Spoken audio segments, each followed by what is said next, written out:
મિત્રો આજે આપણે પાંચમો પાર્ટ સંબંધ અને વિધેયનો શરૂ કરવાનો છે. ગયા લેક્ચરમાં આપણે એવું જોયું હતું કે a થી b નો સંબંધ એની વ્યાખ્યા a થી b ના સંબંધની વ્યાખ્યા આપણે શું લીધી હતી કે a ક્રોસ b ના કોઈ પણ ઉપગણને a થી b વચ્ચેનો સંબંધ કહેવાય. એટલે આપણે a ક્રોસ b ના ઉપગણો જો મળી ગયા તો આપણે બધા સંબંધો મળી જાય છે. તો a અને b માં જો ઘટકોની સંખ્યા લિમિટેડ હોય તો બહુ વાંધો નથી આવતો, નહીતર બધા જ ઉપગણો શોધવા મુશ્કેલ પડે. એટલે હવે જે દાખલાઓ આવશે એમાં સામાન્ય લિમિટેડ સભ્યો હોય છે. એટલે એક વાત એ, અને કદાચ લિમિટેડ ન હોય તો એ સંબંધોની સંખ્યા લિમિટેડ રહે એ રીતે r ને એટલે કે સંબંધને વ્યાખ્યાયિત કરેલો હોય છે. તો સંબંધનો પ્રદેશ કોને કહેવાય, સંબંધનો વિસ્તાર કોને કહેવાય, સંબંધનો સહપ્રદેશ કોને કહેવાય, એની પહેલા આપણે વાત કરી લઈએ. સંબંધના પ્રદેશ, સહપ્રદેશ અને વિસ્તાર. ધારો કે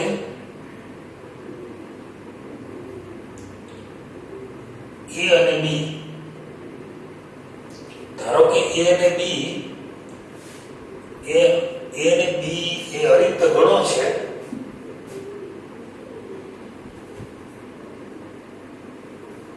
અને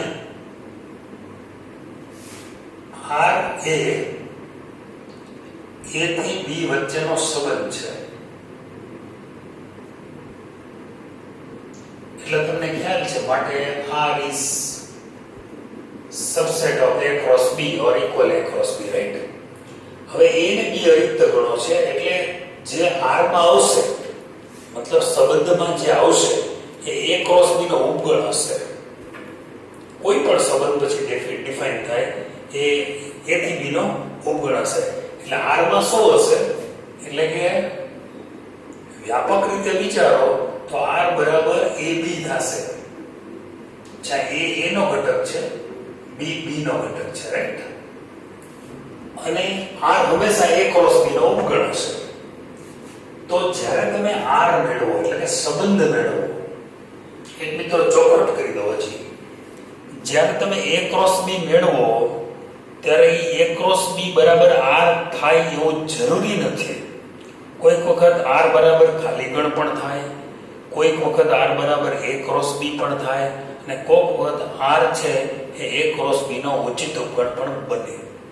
એટલે અહીંયા આપણે વાત કરવાની છે r બરાબર ab. ધારો કે વ્યાપક રીતે હું વાત કરી રહ્યો છું. તો પહેલી વાત કરીએ છીએ સંબંધનો પ્રદેશ.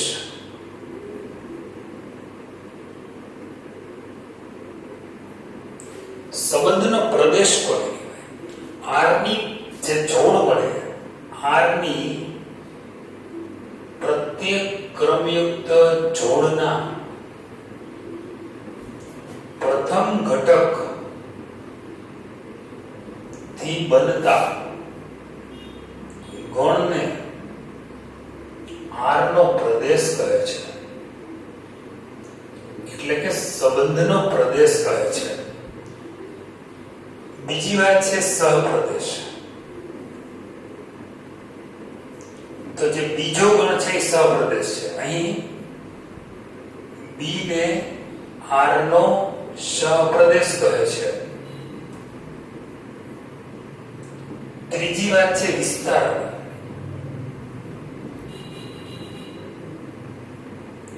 r ની પ્રત્યેક ક્રમયુક્ત જોડ ના બીજા ઘટકથી બનતા ગણને r નો વિસ્તાર કહે છે.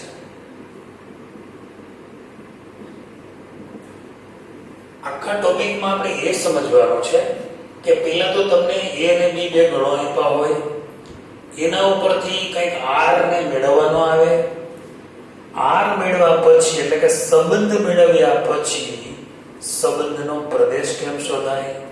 સંબંધનો વિસ્તાર કેમ નક્કી કરાય, સંબંધનો વિસ્તાર કેમ શોધી શકાય, એ આપણે શોધવાનું છે, સમજવાનું છે. સૌપ્રથમ આપણે વ્યાખ્યા ને સંજ્ઞા પછી એક ઉદાહરણ લઈએ કે આર કેમ મેળવી શકાય. એક દાખલો લો છો એટલે વધારે આઈડિયા આવશે. દાખલા તરીકે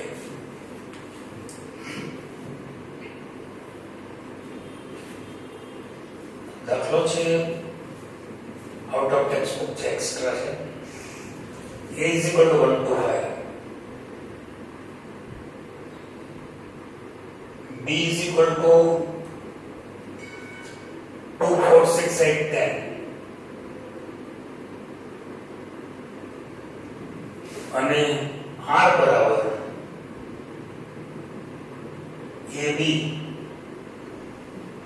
જ્યાં b એ a વડે વિભાજ્ય છે. a belongs to a છે અને b belongs to b છે.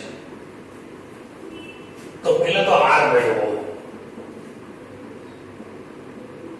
પછી r નો પ્રદેશ, સહપ્રદેશ અને વિસ્તાર લખો.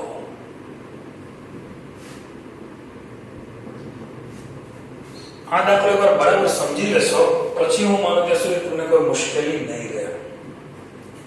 સૌપ્રથમ તો સંબંધની વ્યાખ્યા ફરીવાર યાદ કરાવો. a ક્રોસ b ના કોઈ પણ ઉપગણને સંબંધ કહેવાય, બરાબર. હવે આમાં a ક્રોસ b તમે શોધો, આમાં 3 ઘટકો છે, b માં 5 ઘટકો છે, એટલે a ક્રોસ b માં 15 ક્રમયુક્ત જોડ આવશે. કઈ કઈ આવશે? ફોર એક્ઝામ્પલ એક 1 2 આવશે, 1 2 આવશે, પછી 1 4 આવશે, આવી રીતે બધી જોડ આવશે. કેટલી જોડ આવશે? આવી 15 ક્રમયુક્ત જોડ. કારણ કે આમાં 3 છે, આમાં 5 ઘટકો છે, એટલે a ક્રોસ b માં 15 ક્રમયુક્ત જોડ થાય. તો a ક્રોસ b માં 15 ક્રમયુક્ત જોડ થાય તો a ક્રોસ b ના ઉપગણો કેટલા થાય?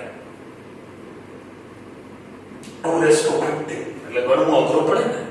આ ઉપગણો મેળવી શકશો તમે? 2 નો 15 ઘાત થાય, 2 નો 6 ઘાત હોય તો 64 થઈ જાય, 2 નો 7 ઘાત હોય તો 128 થઈ જાય, 2 નો 8 ઘાત હોય તો 256 થઈ જાય.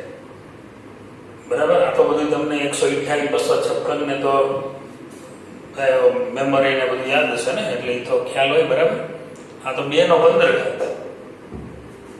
એટલે હવે તમે આમાં a ક્રોસ b ના બધા જ ગણો, બધા જ a ક્રોસ b ના બધા જ ઉપગણો લખી શકો એવી સ્થિતિમાં નથી.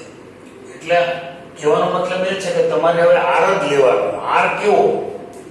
આમાંથી r પકડવાનો છે. r બરાબર એવી જોડ લો, એવી એમાં પહેલો ઘટક a છે ને બીજો ઘટક b છે. r ને કેવી રીતે વ્યાખ્યાયિત કરેલો છે?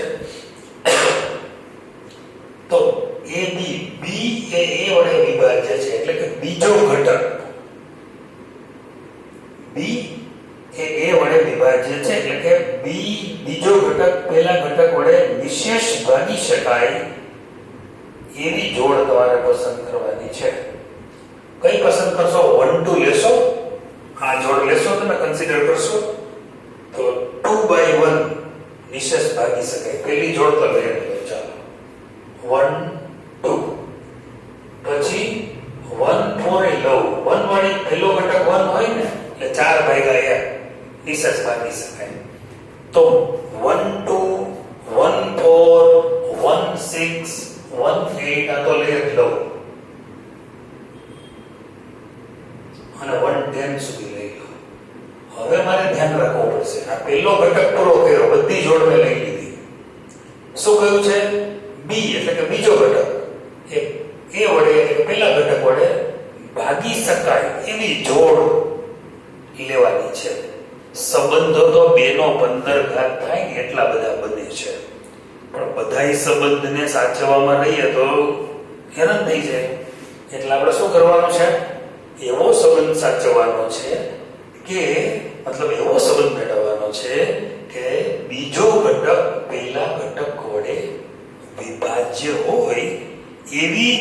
ક્રમિક જોડ ખાલી અહીં મેળવો. આટલી તો છે જ. હવે આગળ 2 2 યસ એ લઈ લેશું. પછી 2 4. હવે 2 4 લઉં તો શું થાય? 2 ડિવાઇડેડ બાય 4 થાય. સોરી 4 ડિવાઇડેડ બાય 2 થશે. આપણે તો શું લેવાનું છે? બીજો ઘટક. એટલે 4 2 4 ચાલશે. પછી 2 6 માં વાંધો નથી. પછી 2 8 માં વાંધો નથી. અને 2 10 માં વાંધો નથી. શું કામ? કે 10 ભાગ્યા 2 કરું એટલે 5 આવી જશે. 8 ભાગ્યા 2 કરું 4 આવી જશે. બધા નિશેષ ભાગી શકે. હવે ત્રીજી 5 2 લઉં નહીં, કારણ કે 5 ભાગ્યા 2 આવશે. આ નિશેષ ભાગી શકાય એવું નથી. આ જોડ નહીં લેવાય. 5 4 નહીં લેવાય. 5 6 નહીં લેવાય. 5 8 નહીં લેવાય. પણ 5 10 માં વાંધો નથી. એટલે 10 ભાગ્યા 5 કરું. હવે વિચારો, આપણે a ક્રોસ b માં 2 નો 15 ઘાત થાય એટલા a ક્રોસ b ના ઉપગણો હતા. એટલે કે a થી b ની વચ્ચે 2 નો 15 ઘાત થાય એટલા સંબંધો હતા. એમાંથી આ એક જ કામનો હતો. સમજ્યા બરાબર? એ આપણે મેળવી લીધો. એને આવો સંબંધ જ મેળવવાનું કીધું. આ જે મળ્યું ને આ a ક્રોસ b નો ઉપગણ થાય. જો ચેક કરી લેજો. a ક્રોસ b માં હિંમત કરી મેળવી લેજો. કેટલા a ક્રોસ b માં 15 ઘટકો આવશે તો હિંમત થઈ જાય હોય છે. તો a ક્રોસ b ના બધા જ a ક્રોસ b માં જે સભ્યો આવશે ને એ બધા સભ્યો r માં છે જ અત્યારે. મતલબ a ક્રોસ b ના કેટલાક સભ્યો r માં છે જ. r હંમેશા a ક્રોસ b નો ઉપગણ થાય જ. મેં જે r મેળવ્યો છે a ક્રોસ b તમે શોધો એટલે આખો r અંદર આવી જ જાય. બરાબર? નો આવે તો ફોન કરજો. a ક્રોસ b પહેલા મેળવો છો. બરાબર? પછી નો આવે તો ફોન કરજો. રાઈટ? હવે ક્લાસમાં સામે બેઠા હોય તો આપણે શું કહીએ? કોઈ ન આવતું તો બોલજો ભાઈ. બરાબર? અહીંયા તો તમે બધા દૂર દૂર સલામત સ્થળે બેઠા છો એટલે અમારો હાથ પહોંચે નહીં. એટલે હવે શું કરવાનું છે? a ક્રોસ b તમે મેળવો છો. a ક્રોસ b મેળવો તમે તો એવા 15 ક્રમિક જોડા આવે. આમાં તો કેટલી આવી? આ 1 2 3 4 5 ને 10 ને 11 જોડાય. તો એ r છે a ક્રોસ b નો ઉપગણ થઈ ગયો. સાચું? અચ્છા, એટલે r કેમ મેળવાય એ સમજાવું તમને. એક રકમ આપી હશે, r ને ડિફાઇન કર્યો હશે, r ની વ્યાખ્યા આપી હશે કે r કેવો એને જોઈએ છે. એટલે તમે r મળી જશે. હવે r નો પ્રદેશ. ચાલો, r નો પ્રદેશ એના માટે પછી આ વ્યાખ્યા કામ કરશે. r નો પ્રદેશ એટલે r ની દરેક ક્રમયુક્ત જોડના પ્રથમ ઘટક. એટલે પેલો ઘટક મેળવી લેવાનો બધામાંથી. પણ પેલો ઘટક દરેકમાં એક જ વાર એટલે એક તો આવી ગયું. ચાલો, એક પછી 2 પછી 2 આવી ગયો બધામાંથી. પછી 5 એટલે આમ તો આખો a આવી ગયો. તો r નો પ્રદેશ છે 1 2 5 ગણમાં, એટલે કે a ગણો. પછી r નો સહપ્રદેશ. સહપ્રદેશ તો લખી જ નાખવાનો b. એમાં કે વિચારવાનું હોય જ નહીં. b એટલે 2 4 6 8 10. r નો વિસ્તાર. આ વિસ્તાર છે ને એટલે કે બીજો ઘટક લેવાનો. 2 લેવાનો, 4 લેવાનો, 6 લેવાનો, 8 લેવાનો, 10 લેવાનો. પછી કઈ છે બીજો ઘટક નવીનમાં નથી. વળી એક નવો ગોતતા જો. અહીંયા 10 થી લિમિટ છે. વળી નામે છે જ તે ઘટકો. તો 2 4 6 8 10 r નો વિસ્તાર. તો પેલા સંબંધ કેમ મેળવાય, પછીનો પ્રદેશ કેમ મેળવાય, એ બધું ઈઝી છે. પેલો ઘટક મેળવી લેવાનો, એક ગણ બનાવવાનો એટલે પ્રદેશ પડી જાય. બીજો ઘટક લઈ લે, ભેગા કરી લે એટલે વિસ્તાર મળી જાય.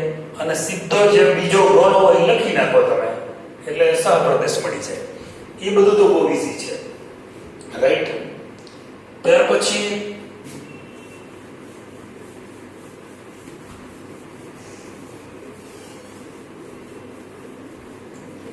આપણે જે છે આજે સંબંધ મેળવો. આપણે તમને ક્યારેક એમ કે ભાઈ આ સંબંધને તમે વેન આકૃતિ દ્વારા દર્શાવો. સંબંધનું વેન આકૃતિ દ્વારા નિરૂપણ.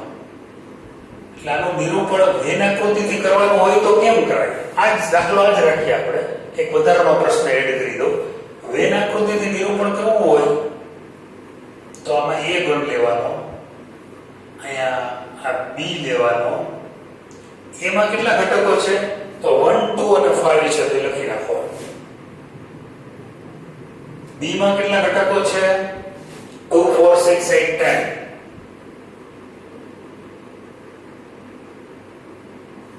રાઈટ. હવે તમારે શું કરવાનું છે? r ને કનેક્ટ કરવાનો છે r વડે. રિલેશન ને આપણે વેન આકૃતિથી દર્શાવવાનું છે. તો કેવી રીતે દર્શાવશો? પહેલી જોડ છે 1 2. 1 2 પહેલી જોડ અલગ અલગ કલરથી બતાવું છું. 1 2. ચાલો 1 2. બીજી જોડ છે 1 4. ત્રીજી જોડ છે 1 6. સોરી 1 4. પછી છે 1 6. પછી છે 1 8. પછી છે 1 10. પછી આવે છે બીજો 2 2. ચાલો 2 2 લઈ લઈએ. પછી લે 2 4. પછી 2 6. પછી 2 8. પછી 2 10. અને છેલ્લું છે 5 10. એટલે એને આમ કનેક્ટ કરી દઈએ. આ સંબંધનું વેન આકૃતિ દ્વારા આપણે નિરૂપણ કરવાની પદ્ધતિ જોઈ. બરાબર છે. હવે તમે સ્વાધ્યાય 2.2 છે અને દાખલા નંબર 4 અને દાખલા નંબર 1 કરી શકશો, પણ તેમ છતાં આપણે નેક્સ્ટ લેક્ચરમાં એ જોઈ શકશું.